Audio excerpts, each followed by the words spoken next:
Modern psychology often frames dreams as internal artifacts, the passive results of a brain sorting through the data of a waking life.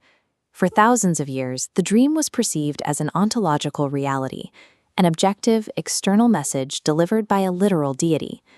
In the ancient Near East, these encounters functioned as active tools of statecraft, providing the legal and spiritual authorization for wars and massive architectural projects. State-appointed experts practiced oneiromancy as a professionalized science, relying on regulated protocols rather than personal intuition. This institutional apparatus eventually faced a direct challenge from the Hebrew biblical tradition, which used dream accounts to invalidate the authority of polytheistic interpretive models. Understanding this ancient framework reveals a broader struggle for power. To define the dream world was to exert legal and spiritual control over the waking world. Ancient Mesopotamian governance positioned the king as the primary receiver of divine instruction. Through his dreams, the gods dictated the scale and design of the state's physical infrastructure. Around 2120 BCE, the ruler Gudea of Lagash recorded a detailed dream vision that would define his architectural legacy. Gudea described monstrous figures carrying a lapis lazuli tablet with instructions for a new temple. This dream aligned human governance with the cosmic order. Because plans originated with the gods, his mobilization of resources possessed incontestable divine sanction. In Egypt, dreams were used to resolve even more precarious political issues, such as the problem of royal succession. Prince Thutmose IV, while still a young man, fell asleep in the Sphinx's shadow. At the time, the monument was nearly submerged by the desert sands. In what researchers call a clear message dream, the sun god promised Thutmose the throne of Egypt on one condition: he must clear the encroaching sand from the Sphinx's body. This oniric pact was immortalized on the dream stele, placed between the paws of the monument. The stele served as a retroactive justification for his reign. By documenting a direct covenant with the deity, Thutmose transformed a dream into a legally binding claim. For these ancient empires, a verified dream became the ultimate charter, an incontestable authorization for rulership and monumental state action. While some dreams were explicit, others were cryptic and symbolic, requiring an institutionalized method of decoding. In Egypt, the intellectual center for this decoding was the House of Life. Here, professional diviners analyzed symbols within a dense environment of sacred texts. Seekers also practiced dream incubation, the active, ritualized induction of dreams to seek specific divine advice or healing. These seekers used sensory manipulation and auto-hypnosis, staring into a flickering lamp in an incense-filled room to force an encounter with the divine. Once a dream is recorded, the priests consulted exhaustive taxonomies built on historical precedent. The Mesopotamian series Ishkar Zakiku illustrates this branching logic. It treated symbols as empirical data, assigning real-world outcomes based on context. These manuals standardized the dream experience.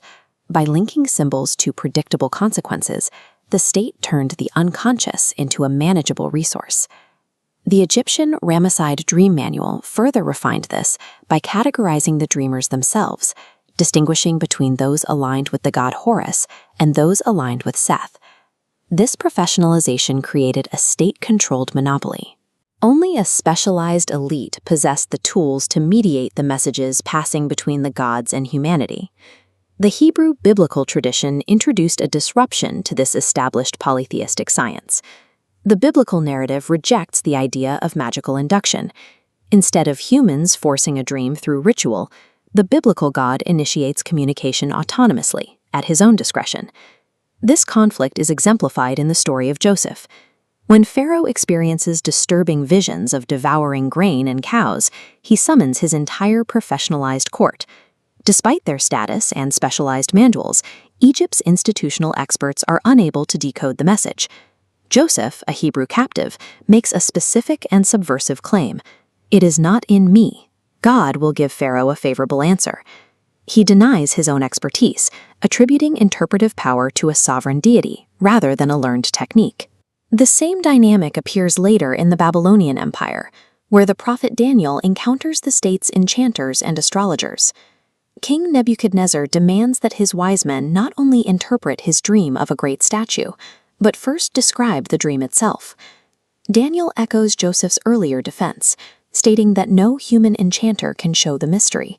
He presents interpretation as a direct revelation from God, rendering Babylonian dream dictionaries obsolete. These biblical accounts were positioned to humiliate the polytheistic bureaucracies of the ancient world, centralizing all epistemological authority in a single autonomous God.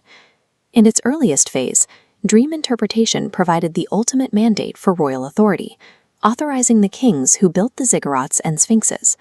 As societies grew more complex, dreams were codified into a specialized science of symbols, guarded by elite priests and exhaustive written taxonomies. In the Greco-Roman world, a dream functioned as a practical tool. People suffering from chronic illnesses used the dream state to provoke a medical intervention. This took the form of a medical and religious ritual called incubation. Patients traveled to sacred healing sanctuaries, purified themselves, and slept on dedicated beds to specifically solicit the gods for medical advice. The entity they wanted to reach was Asclepius, the god of medicine. Sleepers believed he would appear in the night, either performing a kind of spiritual surgery right then and there, or handing them a prescription for herbs, baths, and exercises to follow when they woke up. This incubation system placed the power in the dreamer's hands. You sought the dream, you followed the instructions, and you cured your own future. But uninvited dreams were dangerous. The Greeks, echoing Homer, believed visions passed through two gates: the gate of ivory for deceptive lies, and the gate of horn for true prophecies. Distinguishing between the two was a matter of life and death. On the eve of the Ides of March, Julius Caesar's wife Calpurnia woke from a nightmare. She saw Caesar's statue spouting pure blood, surrounded by smiling Romans bathing their hands in the stream. Calpurnia took immediate action, begging Caesar to stay home from the Senate to avoid this exact fate. But a rival politician, Decius, stepped in. He stroked Caesar's ego, reinterpreting the bloody fountain not as a murder, but as a symbol of Rome drawing reviving lifeblood from Caesar's supreme power. Caesar chose the flattering interpretation, ignored his wife's warning, and walked directly into his assassin's knives. Roman intellectuals heavily debated why events like this happened. In his text De Divination, Cicero lays out the Stoic position. The gods are sending literal, actionable warnings about the future. But Marcus Cicero himself takes the skeptic's view. He argues that predictive dreams are just a byproduct of waking anxieties or pure mathematical luck. This created an environment of contested agency.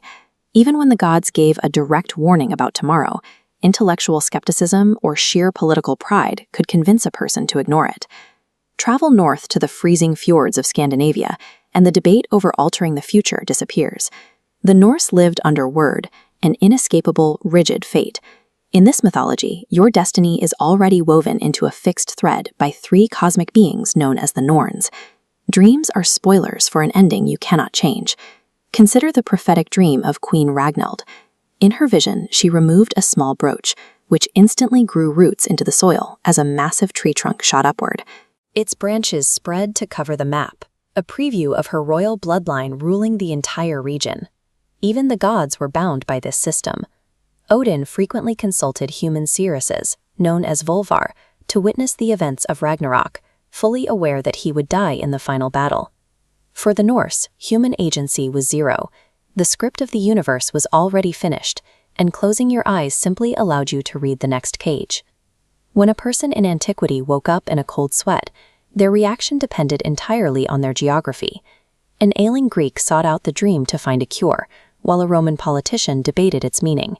Both treated the dream as the start of a negotiation, a stark contrast to the Norse chieftain, who accepted the night's vision as an unyielding decree.